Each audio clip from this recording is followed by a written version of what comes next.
I'm Melissa, 34. 3 months ago, I sat in a sterile conference room while my stepfather's personal attorney slid a document across the mahogany table that I'd never seen before. I had spent 12 years caring for my mother, 5 years helping with her debilitating arthritis, 7 years during her battle with cancer, $87,000 of my father's inheritance invested into making the house accessible. Robert looked directly into my eyes and screamed, "You have no right to anything!" when I questioned why my childhood home was listed as his exclusive property. I didn't scream. I didn't break down. I simply stood up, grabbed my purse, and walked out. What he didn't know was that I had something that would change everything. Where are you watching from today? Drop your location in the comments below and hit that like and subscribe button if you've ever felt betrayed by someone who was supposed to protect you. You'll definitely want to stick around for what happened next. 1 month after that meeting, Robert received the first court summons, initiating what would become a nearly year-long legal battle. I had documented proof that I was legally co-owner of the house and was beginning the process to reclaim it entirely, as established in our legal agreement. Now he knows who really has no rights. The silence in that conference room when I stood up still echoes in my mind. The attorney had been mid-sentence, explaining how generous Robert was being by allowing me 2 weeks to remove my belongings from my childhood bedroom. I remember how Robert's face shifted from anger to confusion when I didn't argue back. He expected tears. He expected begging. That's what I'd always done before.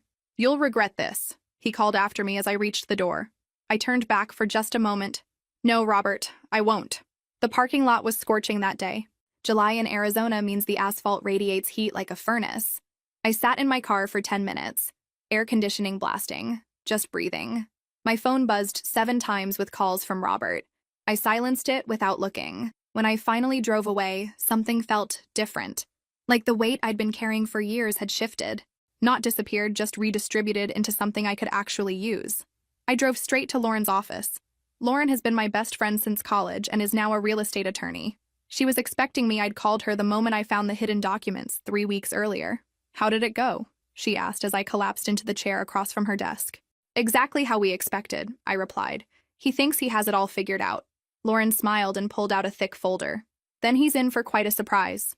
We spent the next 3 hours finalizing the legal paperwork. Every receipt from the renovations, every bank transfer, the co-ownership agreement my mother had insisted we draft when I first started investing in the house, the clause about automatic transfer upon her death, carefully crafted to comply with Arizona property law through a transfer on death deed.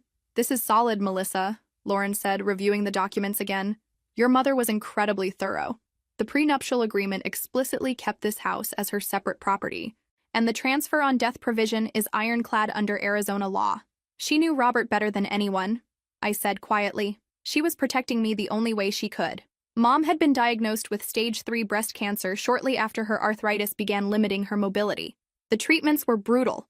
While Robert attended exactly 3 doctor appointments in 7 years, I was there for every infusion, every scan, every tearful night. I remember the day we signed the co-ownership papers. Mom was having a good day, her hair was growing back during a treatment break, and she had enough energy to sit at the kitchen table for several hours. "This house will be yours someday, Melissa," she'd said, her hand shaking slightly as she signed. "I'm making sure of it legally. Every dollar you invest is part of your early inheritance." Robert had been on a golf trip that weekend. He never knew about our agreement. The day I filed the legal paperwork was exactly 1 month after that horrible meeting. The process server delivered the court summons to Robert while he was hosting a poker game with his friends. Lauren's colleague who served the papers said his face turned purple with rage. That night, for the first time since Mom died, I slept through the entire night without waking up crying. This was just the beginning. The family history. Since my father died when I was 15, our family dynamics changed drastically. Mom married Robert just 2 years later, when I was 17. The grief was still raw when he moved into our house with his designer suits and booming voice. Robert already had a son, Tyler, from his previous marriage. Tyler was 24 when our parents married, finishing up college. While I was constantly reminded to save for college and be responsible, Tyler received everything he wanted, despite being an adult. Mom financed his MBA, helped with the down payment on his first apartment. There was always extra money for his emergencies. I never understood why. "He's building his career," Mom would say, rubbing her increasingly painful hands. "He needs more support right now."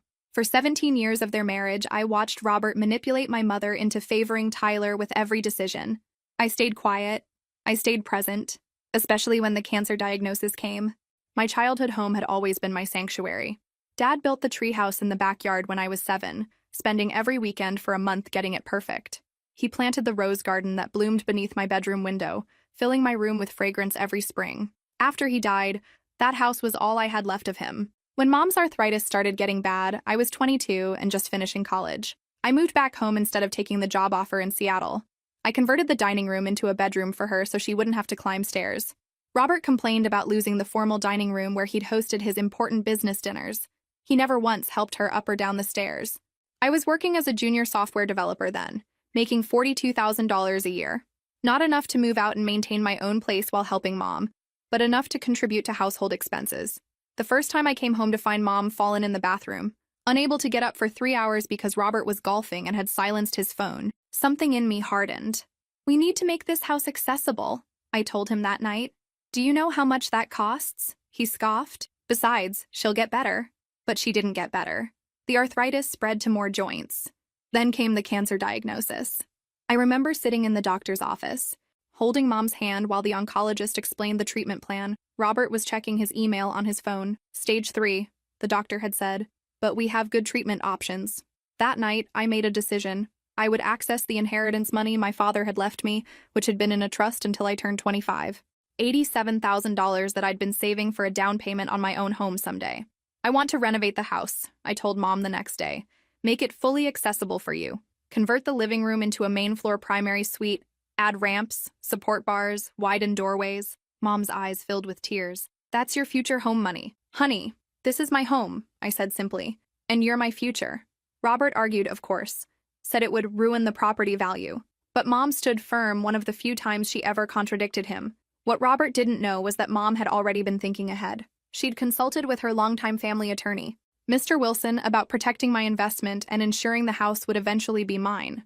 "If you're putting your inheritance into this house," she told me after Robert stormed out, "then you should own part of it. Legally. We'll draw up an agreement that even Robert can't break." I later learned that Mom had already been worried about Robert's financial situation. She'd found credit card statements showing massive gambling debts hidden in a drawer. That's why she had insisted on a detailed prenuptial agreement before they married, keeping the house she'd inherited from her parents as separate property that wouldn't be considered marital property under Arizona law. That was the beginning of our secret plan, one that would eventually change everything. Years of dedication. During the last 7 years of my mother's life, I was the one who took her to every chemo session, every doctor's appointment, every scan. This came after I'd already spent 5 years helping her manage debilitating arthritis that began affecting her mobility even before the cancer diagnosis. I adjusted my work schedule, declined promotions that would require travel, eventually negotiated a fully remote position as a software developer so I could be with her full-time. My career growth stalled. My social life disappeared. Dating became impossible. I didn't complain once. Thankfully, my father had left a substantial life insurance policy when he passed away, which I could only access when I turned 25. I used that money, $87,000, to renovate the lower floor of the house, transforming the living room into an accessible bedroom for Mom, installing ramps and support bars, purchasing a hospital bed. Everything was carefully documented with receipts and contracts. My mother insisted we create a formal co-ownership agreement with a gradual transfer clause. "This house will be yours one day, Melissa," she said, her once strong handwriting now shaky as she signed the papers. "I'm making sure of it legally. Every dollar you invest here is part of your advanced inheritance, and when I'm gone, my portion will automatically transfer to you." The house had been in our family for 3 generations. My grandparents had purchased it in 1962 for $18,500. My mother inherited it when they passed away, 5 years before she married Robert. Now it was worth just over $650,000, thanks to the booming Arizona real estate market and the renovations I'd made. Robert had his own property from before their marriage, a vacation home in Sedona, worth nearly $800,000. Mom had signed a prenuptial agreement waiving any claim to it. The same prenup explicitly stated that Mom's family home would remain her separate property, not subject to division as marital property. She had been careful to never add Robert's name to the deed. "Property is security," my mother had told me once during one of our late-night talks while pain kept her awake. Never forget that. Each day became a careful routine. I woke at 5 a.m. to start working early, allowing me to take breaks throughout the day for Mom's care. Medication at 6 a.m., 12 p.m., 6 p.m., and 10 p.m. Physical therapy exercises twice daily. Meals prepared with careful attention to what would be gentle on her stomach after treatments. When the pain was at its worst, I would sit beside her bed reading aloud from her favorite mystery novels, just to give her mind somewhere else to go.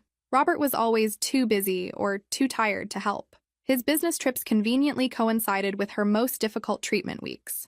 When he was home, he complained about the medical equipment cluttering the house, about the smell of the special cleaning products we needed to use for her sensitive skin. More than once, I caught him examining bank statements or searching through Mom's desk drawers late at night. I didn't understand why until much later. Tyler visited maybe 5 times in 7 years, always with expensive gifts that were entirely impractical silk robes Mom couldn't put on by herself, gourmet food baskets with items too rich for her sensitive digestive system, theater tickets for shows she was too ill to attend. I never said a word about any of it, not to Mom. "Where are you getting the money for all these renovations?" Robert asked once, eyeing the new wheelchair ramp being installed. "My inheritance?" I answered simply. He nodded, clearly pleased that it wasn't coming from his money. What he didn't know was that Mom and I had already visited Mr. Wilson, her longtime attorney, and created legal documentation for every dollar I invested. Each improvement gave me a greater percentage of ownership in the house. By the time Mom entered hospice care, I legally owned 43% of the property, with her portion set to transfer automatically upon her death, according to our agreement, and the transfer on death deed we had properly filed with Maricopa County. "I'm so sorry to burden you like this," Mom whispered one night, as I adjusted her pain medication. I took her fragile hand in mine. "You've never been a burden. Not once." It was the truth. Exhausting as those years were, I never regretted a single moment of caring for her.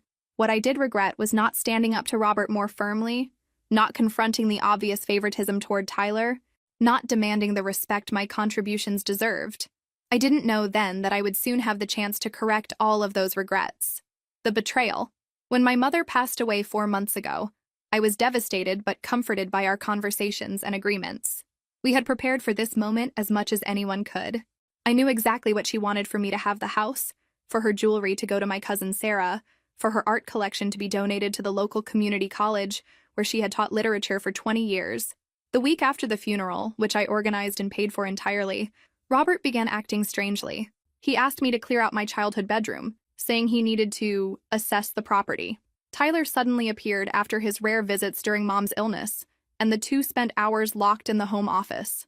I noticed Robert taking frequent calls in his car, speaking in hushed tones. Once I overheard him mention overdue payments and final notice. His behavior made me increasingly suspicious. I needed to travel for 3 days for an unavoidable work conference, the first time I'd been away from the house in months. Before leaving, I installed small security cameras in the common areas of the house, a precaution that would prove invaluable. When I returned, I noticed several documents in my mother's office had been rifled through. The footage from my hidden cameras showed Robert searching frantically through filing cabinets at 2 a.m., cursing under his breath about missing papers. That's when I found it. Hidden among seemingly unimportant papers was a copy of a property transfer dated just 3 weeks prior, when Mom was already under palliative care and heavy pain medication. Her signature was unrecognizable, trembling and faint. The house had been transferred exclusively to Robert, with a clause benefiting Tyler after his death. I didn't just take a photo, I carefully removed the document and placed it in a secure location, replacing it with an identical-looking folder containing blank papers. The security footage had shown Robert repeatedly checking this folder, confirming its importance. My hands shook as I stared at the document. The date April 12th was a day I remembered clearly. Mom had been so heavily medicated that she couldn't even recognize me. She certainly wasn't capable of understanding legal documents. That night, I couldn't sleep. The betrayal cut deeper than I could have imagined. Not just Robert's betrayal that I had expected, but the systematic way he had planned this, waiting until Mom was at her most vulnerable. The next morning, Robert was unusually cheerful. "I'm thinking of updating the kitchen," he mentioned casually over coffee. "Now that we don't need all those accessible modifications anymore." I nearly choked. "We just lost Mom and you're already planning renovations?"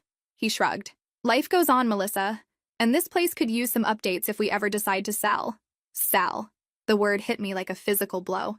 "This is my home," I said quietly. Robert's expression hardened. "This is my house. Your mother and I were married for 17 years. I've invested over $87,000 in renovations," I countered. "Mom and I had an agreement." He laughed. Actually laughed. "Whatever arrangement you think you had with her doesn't matter now. Everything goes to the spouse. That's how marriage works." I went through the motions that day, numb with shock. When Robert left for his golf game, I searched the office more thoroughly. All copies of our co-ownership agreement were gone, the folder containing my renovation receipts missing. Even the business card for Mr. Shi Wilson, Mom's longtime attorney, had vanished from the corkboard where it had been pinned for years. I called Mr. Wilson's office immediately, only to be told he was on an extended vacation in Europe. His assistant seemed confused when I mentioned my mother, saying that according to their records, my mother had transferred her legal matters to another firm several months ago. That was impossible. Mom had been too ill to even leave the house for the past 6 months. Something was very wrong. I drove to the Maricopa County Recorder's office that afternoon. The property transfer was officially recorded. According to their records, my mother had appeared in person to sign the documents. Was there a witness? I asked the clerk. She checked the record. Yes. A notary was present. Everything appears to be in order. I felt sick. My home, the home where I'd grown up, where I'd cared for my mother, where I'd invested my inheritance, had been stolen from under me through forged documents. When I returned home, Robert's car was in the driveway, along with an unfamiliar luxury SUV. I entered quietly through the side door and heard voices from the kitchen. We should be able to list it next month, Robert was saying. The market's hot right now. What about Melissa? Tyler's voice. What about her? Robert scoffed. She has no claim here. Once we sell, I'll give her a few thousand to shut her up. She's always been pathetically eager to please. I backed away silently, my mind racing. They were already planning to sell my home. As I retreated to my car, I noticed something I hadn't seen before. A stack of mail on the entry table included multiple envelopes with final notice and overdue payment stamped in red. Robert was in serious financial trouble. I had to act fast. The revelation and support. I called my best friend Lauren immediately. As a real estate attorney, she would understand the legal implications better than anyone. Meet me at Cornerstone Coffee in 15 minutes, she said after hearing the urgency in my voice. Bring any documentation you have. I grabbed my laptop and the external hard drive where I'd stored digital copies of everything related to the house renovations. Thank God for my programmer's paranoia about backups. Lauren was already waiting when I arrived, 2 steaming mugs on the table. I hadn't slept in 36 hours. My hands trembled as I passed her my laptop. This seems like coercion of a vulnerable person, she said after reviewing the documents. The signature doesn't even look like hers, and the timing raises serious ethical and legal questions. Relief washed over me. I wasn't crazy. Someone else could see the wrongness too. What can I do? My voice sounded small, even to my own ears. Lauren's expression turned determined. First, we need medical confirmation of your mother's condition during that time period. She helped me draft an email to Dr. Martinez, the oncologist who had cared for Mom for years. After some initial hesitation regarding confidentiality issues, he consulted the hospital's legal department and confirmed he could testify about a deceased patient's cognitive capacity in cases of suspected fraud or coercion, especially with the medical representative authorization Mom had signed naming me.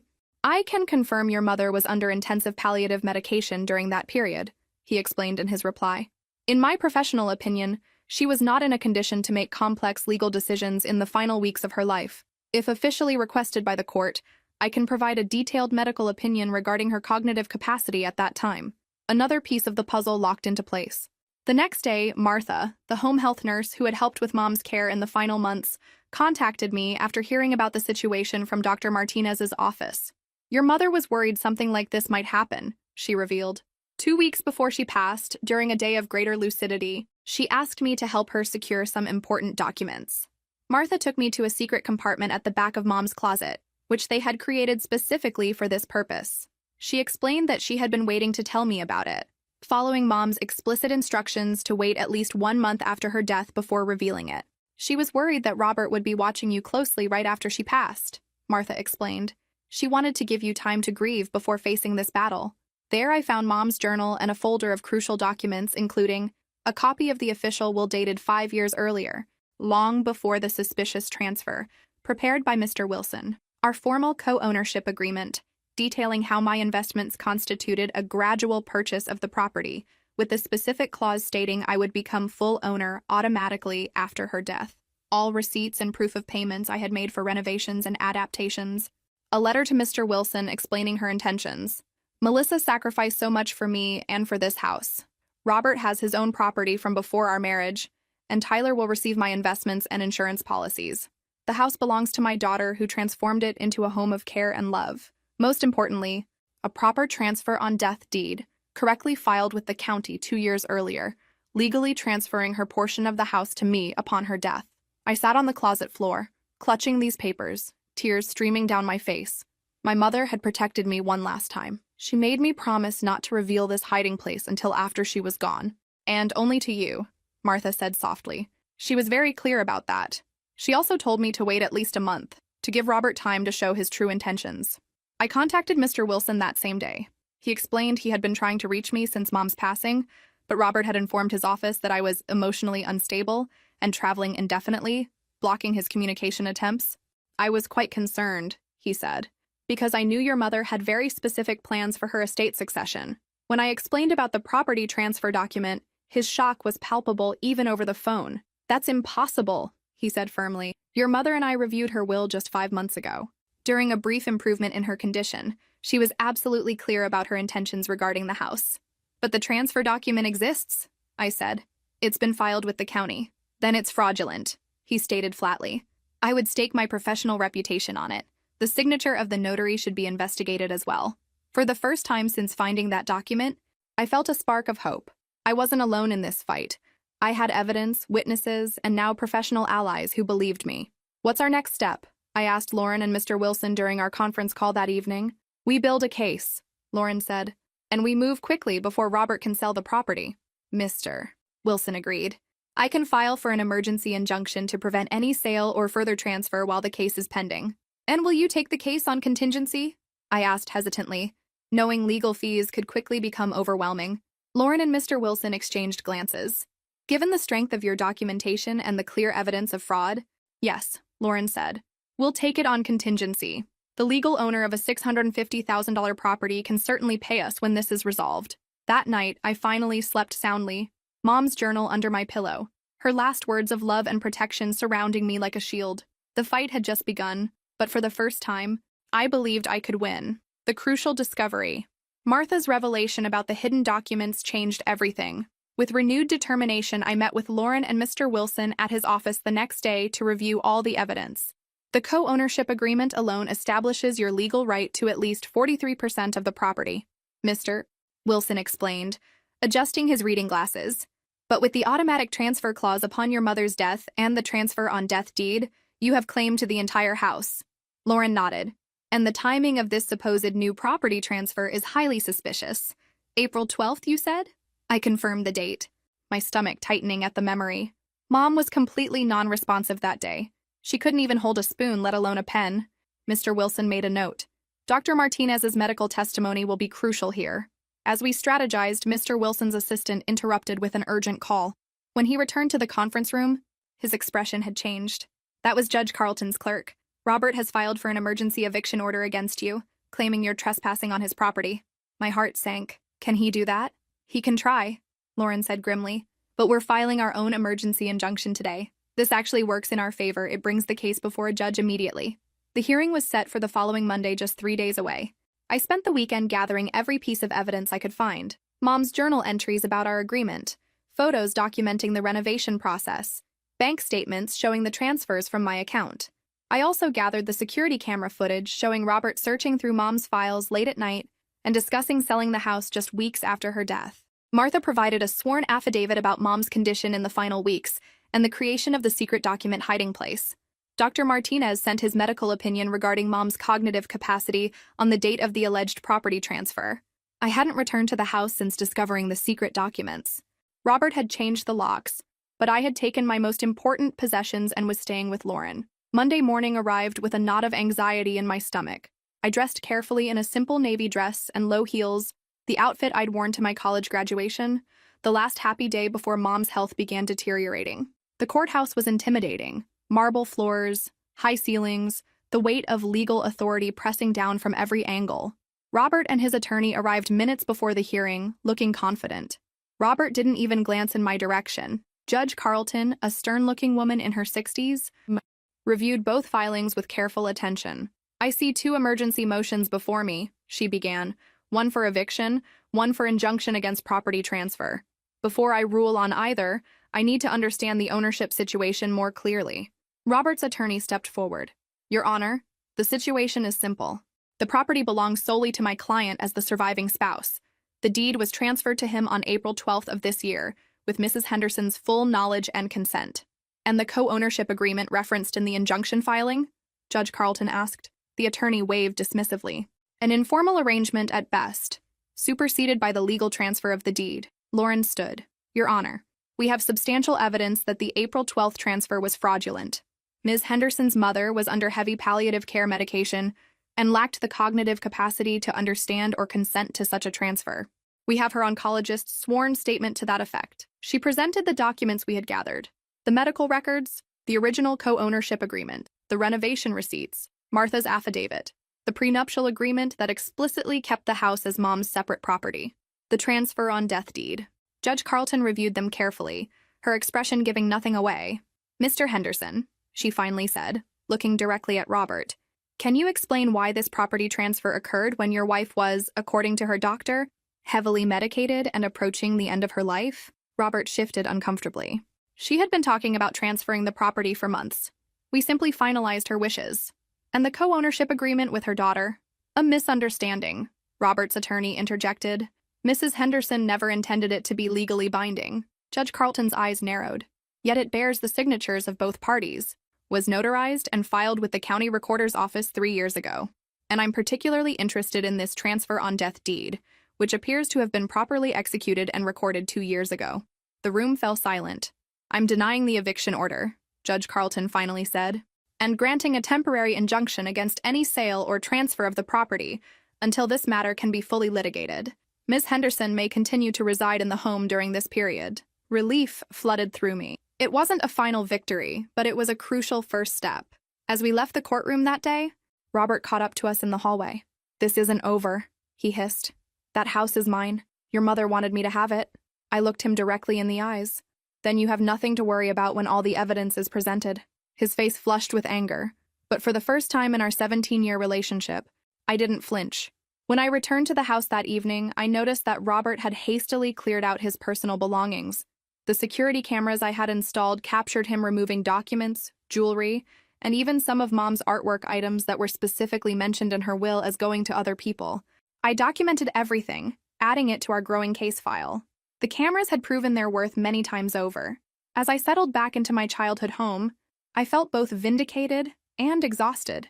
The battle was far from over, but I had won the first skirmish. That night, I opened Mom's journal again, finding strength in her words. Stay strong, my girl. You've always been the fighter in the family. The decision.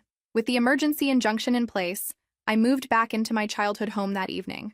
Robert had cleared out his personal belongings while I was away, leaving empty spaces throughout the house. I stood in the doorway of what had been Mom's bedroom, the accessible space I had created for her, and felt a wave of memories wash over me.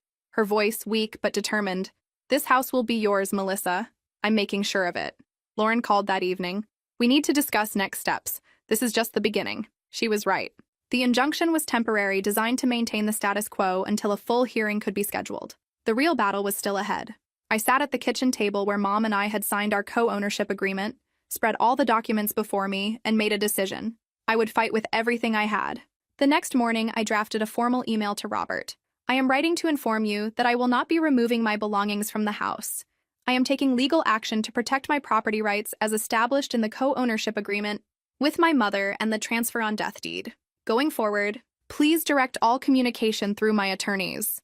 I included Lauren and Mr. Wilson's contact information, then blocked Robert's number and Tyler's. My hands trembled as I hit send, but my resolve was firm. Mr. Wilson filed the formal complaint contesting the property transfer the following day. The legal language was precise and damning. Fraudulent transfer executed while the grantor was incapacitated due to terminal illness and palliative medication. Coercion of a vulnerable individual. Attempt to circumvent legally binding prior agreements. The court has assigned Judge Ramirez to the case, Lauren informed me a week later. She's known for being thorough and fair, but Robert's team has requested a jury trial, which will extend the timeline. How long? I asked. 8 to 14 months, potentially. I felt my heart sink. Over a year of legal battles, thousands in attorney fees, the emotional toll of fighting family in public. Is it worth it? I whispered. Lauren squeezed my hand. Only you can answer that. But based on the evidence, you have a strong case. And remember, we're working on contingency because we're confident in the outcome. That night, I sat in Dad's old study, the one room I hadn't renovated for Mom, and opened her journal. The entries from the last year of her life were sporadic, often interrupted by illness but clear in their intent. March 15th. Worried about what Robert might do after I'm gone. He's been asking strange questions about the house deed. Called Mr. Wilson today to confirm our arrangement for Melissa is secure. April 6th. Bad day. Pain at level 8. Robert brought papers to sign, but I couldn't focus enough to read them. Told him I needed Mr. Wilson to review anything first. He seemed angry. April 10th. Asked Martha to help me secure important documents. Don't trust R anymore. Need to protect M's future. March 3rd. Found another credit card statement. Robert owes $78,000 to someone named Victor. Gambling debts? Now I understand why he's been so interested in the house lately. The final entry, dated April 18th, just 2 weeks before she passed. If you're reading this, Melissa, I'm gone. Fight for what's yours. You've earned it through years of love and sacrifice. Don't let anyone tell you otherwise. Remember what Dad always said, Hendersons don't back down when they're in the right. Tears blurred my vision, but my decision crystallized. I would honor her wishes. I would fight. The next morning I called Lauren. I want to proceed with the case. All the way. Are you sure? It won't be easy. I'm sure, I said, my voice steadier than it had been in months. This isn't just about a house. It's about honoring Mom's wishes and standing up for myself. That afternoon, I received notice that Robert had begun telling family members and mutual friends that I was trying to steal the family home and being an ungrateful daughter. I didn't respond to any of the confused messages that followed. Instead, I focused on preparing for the long legal battle ahead. Lauren and Mr. Wilson helped me understand the process. Discovery would come first, the formal exchange of evidence and depositions, then pretrial motions. Finally, if no settlement was reached, the trial itself. Document everything, Lauren advised. Any communication from Robert or Tyler, any attempts to access the property, any comments to mutual friends. I created a secure digital folder for every piece of evidence, every email, every text message. I maintained the security cameras around the house, upgrading to a system that would store footage securely in the cloud. I was building an impenetrable case. A week later, the security cameras captured something significant. Robert trying to enter the house at 1 a.m. using a key that no longer worked. The footage clearly showed him attempting multiple doors before giving up in frustration. The next day, there was a failed attempt to access my bank accounts online, the IP address traced back to Robert's home. I added these incidents to our growing file.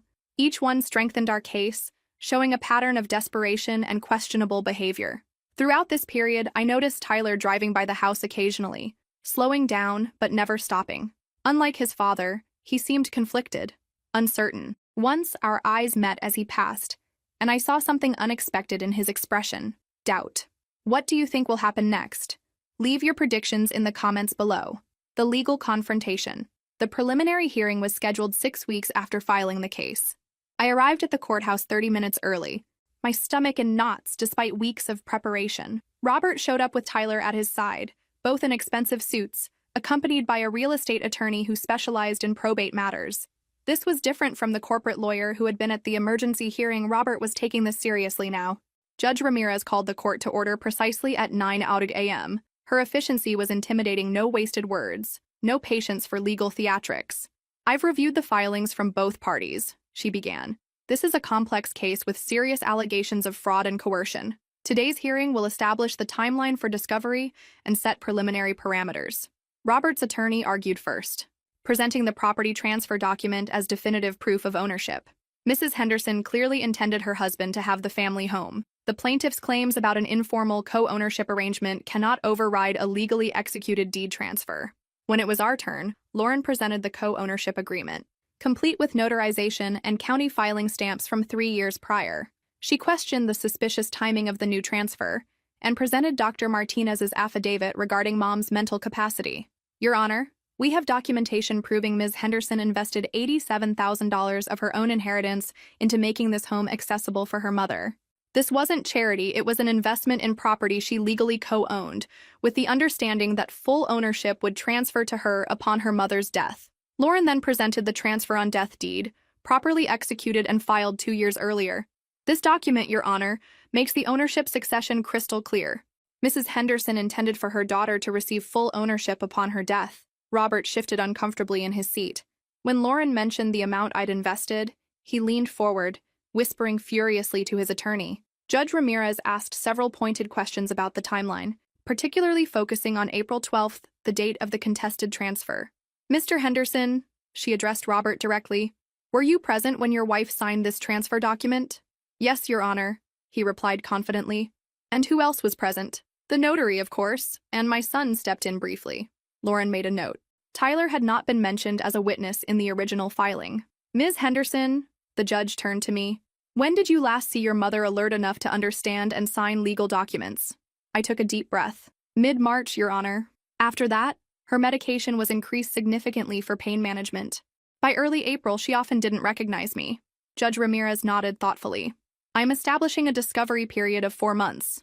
Both parties will exchange all relevant documentation. Depositions will begin in 6 weeks." As she outlined the schedule, Robert's face darkened. When she mentioned that the house would remain under the temporary injunction, preventing any sale or transfer, he exploded. "This is ridiculous," he shouted, rising from his seat. "She has no right to anything." The courtroom fell silent. Judge Ramirez stared him down. "Mr. Henderson, outbursts like that will not be tolerated in my courtroom. Another such incident will result in contempt charges." Robert's attorney pulled him back into his seat, whispering urgently. Tyler stared straight ahead, his face unreadable, though I noticed a slight wince when his father shouted. As we left the courtroom, I felt Lauren's hand on my shoulder. "That outburst did not help his case," she murmured. Judges notice that kind of behavior. The discovery process began immediately. Both sides exchanged document requests. Robert's team demanded every bank statement, every receipt, every communication between Mom and me regarding the house. We requested all of Robert's financial records from the past 5 years, the contact information for the notary who witnessed the transfer, and detailed information about Mom's medication schedule in April. 1 week after the preliminary hearing, Robert launched a smear campaign. Distant relatives and mutual friends began receiving emails and calls claiming I was stealing the family legacy and being an ungrateful daughter. Aunt Margaret called me, confused. "Robert says you're trying to take the house from him after all he did for your mother. That doesn't sound like you, Melissa," I explained as calmly as I could. "Mom and I had a legal co-ownership agreement. I invested my inheritance in the house with the understanding it would become mine after she passed. Robert is trying to override that with a document signed when she was heavily medicated." "Oh," Margaret said quietly. "He didn't mention any of that." Similar conversations played out with other family members and friends. Some believed Robert's version, others reserved judgment. A few, like my cousin Sarah, who had witnessed Mom's decline firsthand, stood firmly on my side. The stress was overwhelming. I lost weight. Sleep became elusive. Work deadlines blurred together as I tried to balance my career with the demands of the lawsuit. Through it all, I held on to Mom's journal. Her words became my mantra: fight for what's yours. 2 months into the discovery process, something unexpected happened. Our legal team finally located the notary, whose signature appeared on the fraudulent transfer document. Her name was Jessica Alvarez, and when contacted, she was horrified to learn how her name had been used. "I never notarized this document," she stated in a sworn affidavit. "This is not my signature. Someone has forged my credentials." This was a game changer. Forgery of a notary's signature was a serious criminal offense. The case had just moved beyond a civil dispute into potential criminal territory. When confronted with this evidence, Robert's attorney requested an immediate private meeting with our legal team. For the first time, settlement was mentioned. Tyler's demeanor had also changed. During his father's increasingly desperate attempts to discredit me, I noticed him becoming more withdrawn, less supportive. Once, when Robert was particularly vicious in his accusations, Tyler actually walked away. The cracks were beginning to show. The manipulation. Over the next 5 months, as the legal process inched forward with painful slowness, Robert tried every possible tactic to make me give up. First, he sent my Aunt Margaret to convince me. She arrived unannounced one Sunday afternoon, her expression a mixture of determination and discomfort. "Your mother would want the family to stay united," she said, perched awkwardly on the edge of the sofa, "not fighting over material possessions." I offered her tea, my hands steady. "Mom wanted me to have this house. She put it in writing, legally, years ago." "But Robert was her husband," Margaret persisted. 17 years together counts for something." "It does," I agreed. "That's why she made sure he kept his Sedona property, worth nearly $800,000. And why Tyler was named beneficiary of her investment accounts and insurance policies. This house was meant for me." Margaret left without changing my mind. But Robert was just getting started. A week later, his attorney reached out with a settlement offer. I would receive 10% of the house's value if I withdrew the lawsuit. Lauren scoffed when I forwarded the email. "They're getting nervous. Discovery isn't going well for them." She was right. We had learned that Robert had listed the property for sale with a real estate agency just 3 weeks after the funeral, a fact that my attorneys considered extremely favorable to our case. It shows intent to quickly liquidate the asset before any questions could be raised, Mr. Wilson explained. The court will take note of that. The notary fraud investigation was also progressing.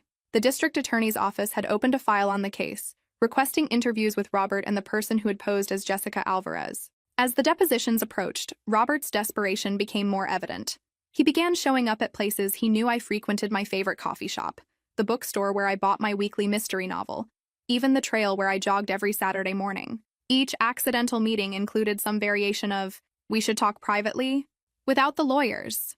I refused every time, and the security cameras I'd installed around my house captured him driving by at odd hours, sometimes stopping to watch the house for several minutes before driving away. Then came the threats. "If you continue with this lawsuit, certain family secrets might come to light," he said during one encounter at the grocery store.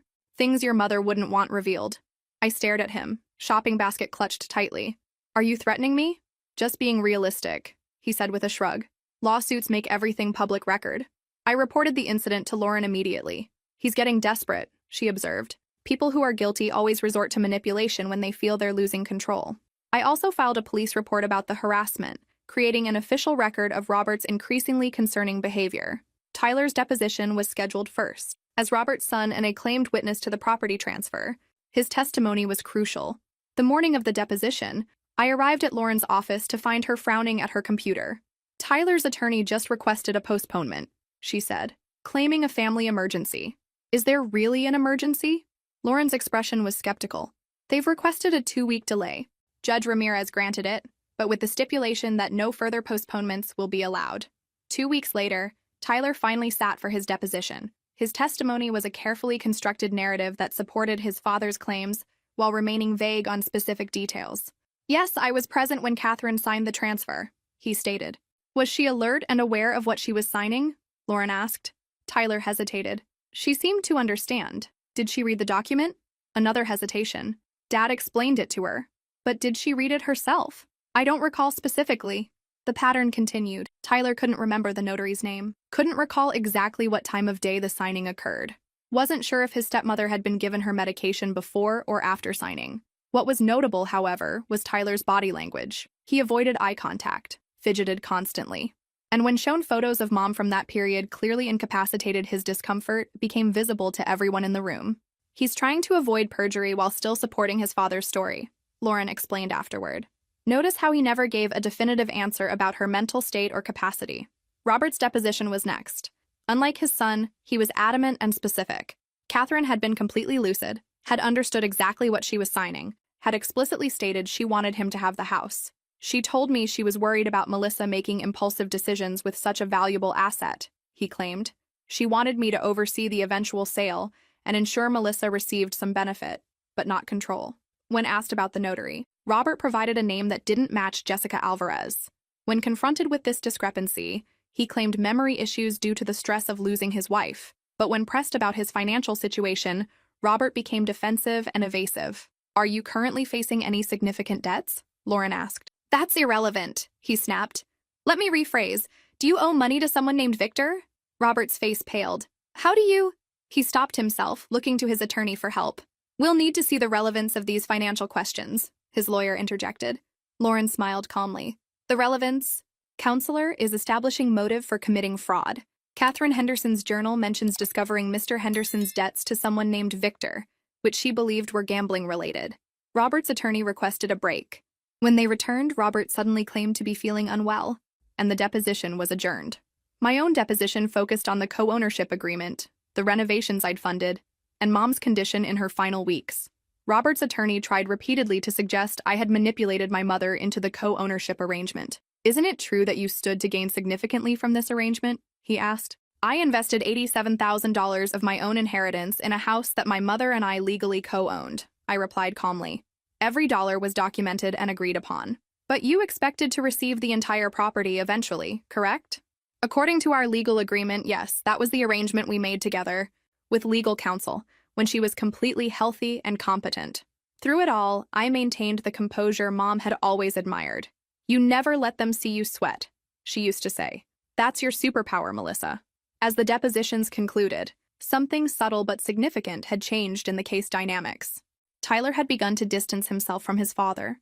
Twice during the proceedings, he had contradicted Robert's version of events in small but meaningful ways. And I had noticed something else, Tyler watching me with an expression that looked almost like respect. If you've ever faced manipulation from family members, type strength in the comments. Your story matters and your courage inspires. The transformation. During the months of legal battle, something shifted within me. The constant need to defend myself, to assert my rights, to stand firm against manipulation, it changed me in ways I hadn't anticipated. I started therapy, returned to the gym, and resumed hobbies I'd abandoned during the years caring for Mom. The programming project I'd put on hold, the hiking group I'd left, the book club I'd loved. My therapist, Dr. Levine, helped me recognize the patterns of people-pleasing and conflict avoidance I'd developed over years of navigating Robert's manipulation. You've spent most of your adult life anticipating others' needs, she observed. What happens when you prioritize your own? It was a revolutionary concept. What did I want? What did I need? As the case progressed through its 8th month, I felt stronger every day. My voice, once hesitant in confrontations, grew steady. My boundaries, once permeable, became solid. The transformation wasn't just internal. I cut my waist-length hair to a confident shoulder-length style, replaced my muted wardrobe with colors that made me feel powerful, started speaking up in work meetings instead of deferring to louder voices. My team lead noticed the change. "Whatever you're doing, keep it up," she said after I successfully presented a major project proposal. "You're finally taking up the space you deserve." The legal case continued its slow progression. Experts were consulted, financial records analyzed, medical opinions filed. Every piece of evidence strengthened our position. The district attorney's investigation into the notary fraud had progressed to formal interviews. The potential for criminal charges loomed over Robert, adding another layer of pressure. Then, one Tuesday afternoon, Robert appeared unexpectedly at my workplace. I was leaving the office when I spotted him waiting by my car in the parking garage. My old self would have felt trapped, anxious. The new me felt only calm determination. "We need to talk privately," he said, approaching as I unlocked my car. "Anything you have to say can go through my attorneys," I replied, my voice steady. "Melissa, we're family," he implored, his tone suddenly gentle. "Your mother never would have wanted this." I looked directly into his eyes. "My mother never would have wanted you to try to steal from me after everything I did for her." "I'm not fighting over a house, Robert. I'm honoring her wishes and my own worth." His expression hardened. "You're making a mistake. I'm offering you one last chance to settle this reasonably." "My attorneys have been clear about what constitutes a reasonable settlement," I replied. "Full recognition of my ownership rights, as legally established years ago." "You'll regret this," he threatened, his mask of familial concern slipping, "when all the legal fees eat up whatever value you think you're protecting." I placed my bag in the car calmly. "The house is worth $650,000. My legal team works on contingency. Even if this takes another year, the math works in my favor." For the first time in our 17-year relationship, I saw Robert speechless. The man who had always had an angle, always known how to pressure or manipulate, stared at me like I was a stranger. In many ways, I was. "See you in court," I said, closing my car door. The expression of shock on his face as he realized he could no longer manipulate me was worth every penny of the legal costs. 2 days later, Tyler called. We hadn't spoken directly since before Mom's death. "Dad's losing it," he said without preamble. "He's obsessed with this case." "That's not my problem," I replied. "Look, I know you and I were never close, but—" He hesitated. "Some things aren't adding up for me." I waited, saying nothing. "Did you really invest that much in the house? $87,000? "Every penny documented," I confirmed, plus countless hours of unpaid care for Mom. There was a long silence. "I didn't know," he finally said, "about the extent of her illness, about how much you did. Dad always said she was doing fine whenever I asked." "She wasn't fine," I said simply. "She was dying, painfully, slowly, while I rearranged my entire life to care for her." Another silence. "I should have visited more." "Yes," I agreed. "You should have." The conversation ended awkwardly, but something had shifted. Tyler hadn't apologized exactly, but he'd acknowledged a truth he'd previously ignored. A week later, Dr. Martinez called. The court had officially requested his expert testimony regarding Mom's cognitive capacity in her final weeks. "I've submitted my full medical opinion," he told me, including details about the specific medications she was taking on April 12th and their documented effects on cognitive function and decision-making capacity. Lauren called the next day. her voice animated with excitement.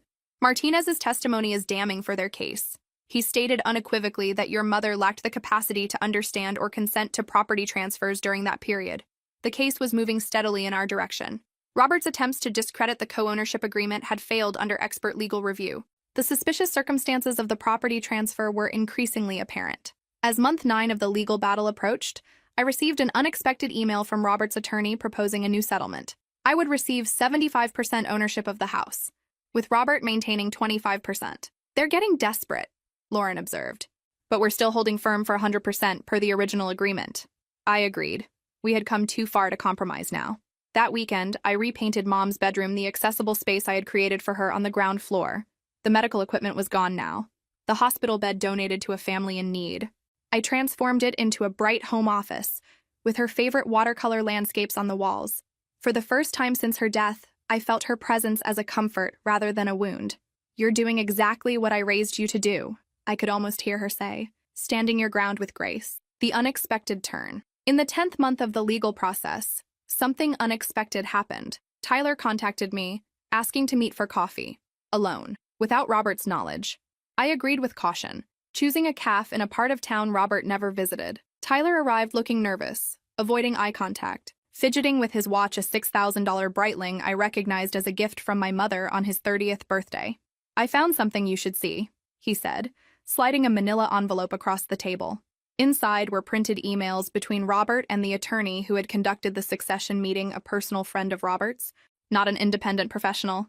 The emails explicitly discussed how to work around the co-ownership agreement and ensure the house stays only with blood family. I stared at the papers, then at Tyler. Why are you showing me this? He sighed deeply, finally meeting my eyes. Because my father betrayed me too. He explained that he had discovered Robert had sold the investments that should have come to him according to Mom's original will. Robert had gained access because Mom had added him as a co-signer to simplify financial management during her illness. Mom tried to remove him as co-signer in the final months, Tyler said, but her condition deteriorated too quickly before she could complete the process. Robert had used the money to pay off gambling debts Tyler hadn't even known existed. When I confronted him, he said I should be grateful for what I'd already received in life. Tyler looked genuinely remorseful. I realized he's manipulated all of us, including your mother. I'll testify about these emails if it helps your case. I studied him carefully. The entitled stepbrother who had received every advantage while I struggled now looked defeated, almost humble. Why didn't you visit her more? I asked, the question that had burned in me for years. Tyler's eyes dropped. Dad always said she was doing better, that too many visitors tired her out. When I did visit and saw how bad things really were, I couldn't handle it. It was easier to believe his version. I understood then that Tyler had been a victim of Robert's manipulation too, just in a different way. While I had been controlled through criticism and dismissal, Tyler had been controlled through false praise and entitlement. These emails, I said, tapping the envelope, they're dated before Mom died. Tyler nodded. Robert was planning this for months. He knew exactly what he was doing. Tyler had more to share. He had discovered that Robert owed over $150,000 to a loan shark named Victor Mendez. The gambling debts were much worse than anyone had realized. He needs to sell the house, Tyler explained. These people don't take IOUs. That's why he's been so desperate. The next day, I forwarded the emails to Lauren and Mr. Wilson. Their response was immediate and energetic. This is the smoking gun, Lauren declared during our emergency meeting. Proof of premeditated intent to circumvent the legal agreement. The court will take a very dim view of this. Should we depose Tyler again? I asked. Mr. Wilson shook his head. Better to save his new testimony for trial. The element of surprise will be valuable. However, we did inform the district attorney's office about the new evidence. The investigation into the notary fraud was now expanding to include potential conspiracy charges. The case accelerated after that. Judge Ramirez scheduled the final hearing for the following month, almost exactly 1 year after that first terrible meeting, where Robert had shouted that I had no rights. As the trial date approached, Robert made one last desperate attempt. He appeared at my house on a Sunday morning looking haggard and aged. I know about Tyler, he said when I opened the door. He's betrayed his own father. He's chosen truth, I corrected. There's a difference. Robert's facade cracked. I can't lose this house. I've already lost everything else. For a moment, I almost felt sorry for him. Almost. You could have approached this honestly from the beginning, I said. Acknowledged the legal agreement Mom and I had. Respected her wishes. She was my wife, he exploded. 17 years. That should count for something. It did, I replied calmly. She made sure you kept your Sedona property, made sure you received her pension. She provided for you, Robert. She just didn't give you everything, especially not something that was partially mine already. His expression darkened. This isn't over. But we both knew it was. The security cameras captured the entire exchange, adding one more piece to our overwhelming case. 3 days before the trial, Robert's attorney contacted Lauren with a new settlement offer. Full recognition of my ownership rights in exchange for a small cash payment to Robert, $25,000, ostensibly for improvements he had made to the property. Lauren and I discussed it briefly. We could counter with $10,000 and end this now, she suggested. Save the stress of trial? I considered it, tempted by the prospect of immediate resolution. Then I remembered the months of manipulation, the forged document, the attempt to steal what my mother had explicitly wanted me to have. No, I decided. I want the judge's ruling on record. I want the fraudulent transfer formally invalidated. I want this concluded properly and completely. Lauren smiled. I was hoping you'd say that. Justice served. The final trial took place 11 months after that first horrible meeting. The courtroom was more crowded than previous hearings. Various family members had come to witness the conclusion of a case that had divided our extended family. The evidence presented was substantial. The documented co-ownership agreement with automatic transfer clause. The authenticated copy of Mom's original will with Mr. Wilson. The transfer on death deed properly filed 2 years before Mom's death. Dr. Martinez's medical opinion on Mom's compromised cognitive capacity. Martha's testimony about the hidden document cache. The incriminating emails provided by Tyler, proof that Robert had listed the house for sale immediately after the funeral security camera footage, showing Robert attempting to enter the house unlawfully. The notary's affidavit confirming her signature had been forged. Tyler testified last, confirming the authenticity of the emails and describing how Robert had planned to circumvent the co-ownership agreement months before Mom's death. He also testified about Robert's gambling debts and how he had liquidated assets intended for Tyler to pay those debts. Robert's face grew increasingly pale as his son testified against him. His attorney made half-hearted objections that Judge Ramirez consistently overruled. After 2 days of testimony, the judge delivered her ruling with clear, unwavering certainty. The co-ownership agreement between Catherine Henderson and Melissa Henderson is valid and legally binding, per the specific clause contained therein, and reinforced by the properly executed transfer on death deed. Catherine Henderson's portion of the property automatically transferred to Melissa Henderson upon her death, making her the sole owner. The April 12th property transfer is invalidated due to proven incapacity and coercion. The original will is recognized as the true expression of Catherine Henderson's intentions. Furthermore, Mr. Henderson is ordered to reimburse all legal costs and restitute any assets he improperly liquidated from Mrs. Henderson's estate. Judge Ramirez also noted that she was referring the case to the district attorney's office for potential criminal charges related to the forged notary signature. As we left the courtroom that day, I felt no triumph or vengeance, only peace and validation. The house where I grew up, where I had cared for my mother, where we had built memories together, was secure again. Robert didn't look at me as he left the courthouse. Tyler hesitated in the hallway, then approached cautiously. "I'm sorry," he said simply. "For everything." I nodded, not quite ready to forgive completely, but acknowledging his role in the final justice. "She would have been proud of you," he added awkwardly, "the way you fought for what she wanted." Today, 18 months after the court decision, I've transformed part of the house into a small support center for family caregivers, offering resources and a rest space for people who sacrifice so much for their loved ones as I did. Tyler and I maintain a cautious but cordial relationship, both victims, in different ways, of Robert's manipulation. Robert moved to another state after facing additional investigations for fraud and forgery. Last I heard, he had to sell his Sedona property to pay his legal fees and gambling debts. What I learned through this journey is that setting boundaries isn't selfishness, it's self-preservation. That your voice and your rights matter even when family members try to convince you otherwise. That sometimes the true inheritance from someone you love isn't a property, but the strength you find to stand up for what is right and honor their true intentions. If this story resonated with you, please share it with someone who might be facing a similar battle. Sometimes all we need is to know we're not alone, and that justice, though slow, is possible. Where are you watching from today? Let me know in the comments below, and don't forget to like and subscribe if you want to hear more stories about standing up for yourself against all odds.